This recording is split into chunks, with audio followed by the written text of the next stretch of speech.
ప్రజల ముందుకి పాలన తీసుకొచ్చినటువంటి గాంధీ గారు కళ్ళకన్నటువంటి గ్రామ స్వరాజ్యాన్ని తీసుకొచ్చినటువంటి నాయకుడు జగన్మోహన్ రెడ్డి గారు.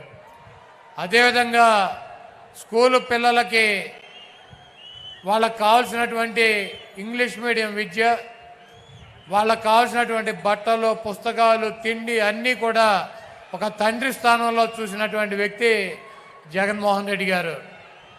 అదేవిధంగా ఆరోగ్యశ్రీ ద్వారా ఈ రాష్ట్రంలో ఉన్నటువంటి అనేక మంది నిరుపేదల ప్రాణాలను కాపాడినటువంటి వ్యక్తి డాక్టర్ వైఎస్ రాజశేఖర రెడ్డి గారు. అయితే ఆయన చూపించినటువంటి దారి కన్నా 4 అడుగులు ముందుకు వేసి ఈరోజు గన్నవరం నుంచి గుడివాడ వస్తుంటే అనేక మంది ఆరోగ్య సమస్యలు ఉన్నవారు ఒక్కసారి ఆయన కనుక చూపించినట్లయితే దానికి ఎంత ఖర్చు అయినా ఆయన పరిష్కారం చూపిస్తారని చెప్పి కొండంత ఆశతో ట్రీట్మెంట్ జరుగుతున్నటువంటి పిల్లల్ని కూడా తీసుకొచ్చి రోడ్డు మీద ఆయనకు చూపించాలన్నటువంటి ఉద్దేశంతో మరి అంత నమ్మకం పెట్టుకుని ఆయనకు చూపిస్తున్నారంటే ఒక వ్యక్తి మీద ఈ రాష్ట్రంలో ఉన్నటువంటి ప్రజలకు ఉన్నటువంటి నమ్మకం.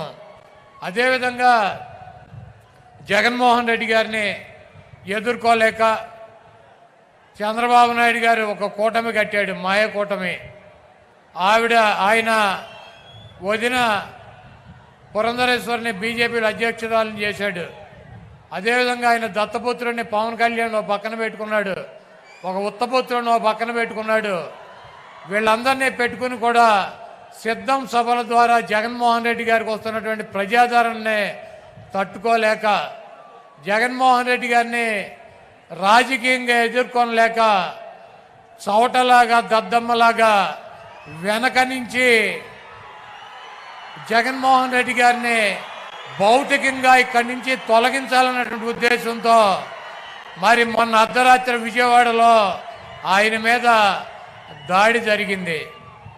ఆయన ఎప్పుడూ ఒకటి చెప్తూ ఉంటాడు, పైన ఉన్నటువంటి దేవుడు ఆశీస్సులు ఉన్నాయి, ఇక్కడ ఉన్నటువంటి ప్రజల ఆశీస్సులు ఉన్నాయని చెప్పి.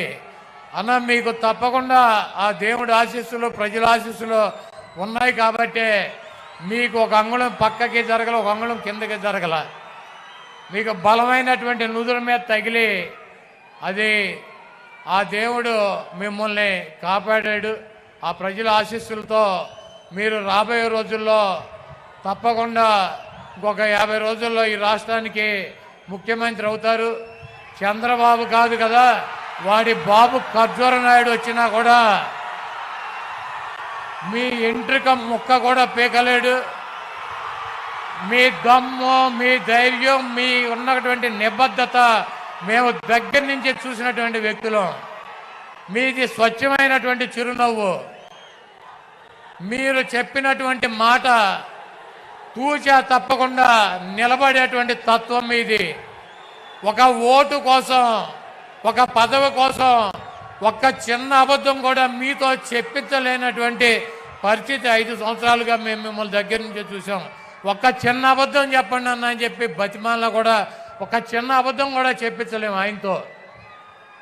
ప్రజలకి ఇచ్చినటువంటి మాట కోసం, క్యారెక్టర్ కోసం రాజశేఖర రెడ్డి గారు చూపించినటువంటి దారిలో ప్రజల గుండెల్లో చిరస్థాయిగా నిలిచిపోవాలన్నటువంటి మనస్తత్వంతో ఎన్ని కష్టాలున్నా, ఎన్ని ఇబ్బందులున్నా, ఎన్ని బాధలున్నా ముఖంలో చిరునవ్వు చెదరకుండా మన ముందు నిలబడేటువంటి వైఎస్ జగన్మోహన్ రెడ్డి గారికి ఈ రాష్ట్ర ప్రజలు మరొక్కసారి పట్టం కట్టాలని చెప్పి మీ అమూల్యమైనటువంటి ఓటు, మీ 2 ఓటుల్ని ఫ్యాను గుర్తు మీద ముద్రించి జగన్మోహన్ రెడ్డి గారికి విజయాన్ని అందించాలని చెప్పి ఈ దుర్మార్గుడైనటువంటి దొంగ అయినటువంటి 420 అయినటువంటి చీటర్ అయినటువంటి వెన్నుపోటుదారుడైనటువంటి చంద్రబాబు నాయుడిని పాతాళంలో పాతి పెట్టాలని చెప్పి చంద్రబాబు నాయుడు మొన్న చెప్తున్నాడన్న, జగన్మోహన్ రెడ్డి నీకు కత్తేలుస్తానని.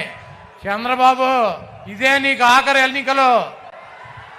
జగన్మోహన్ రెడ్డి గారు అంతు చేల్చాలంటే నువ్వు ఒక జన్మెత్తాలి, ఇంకో జన్మ.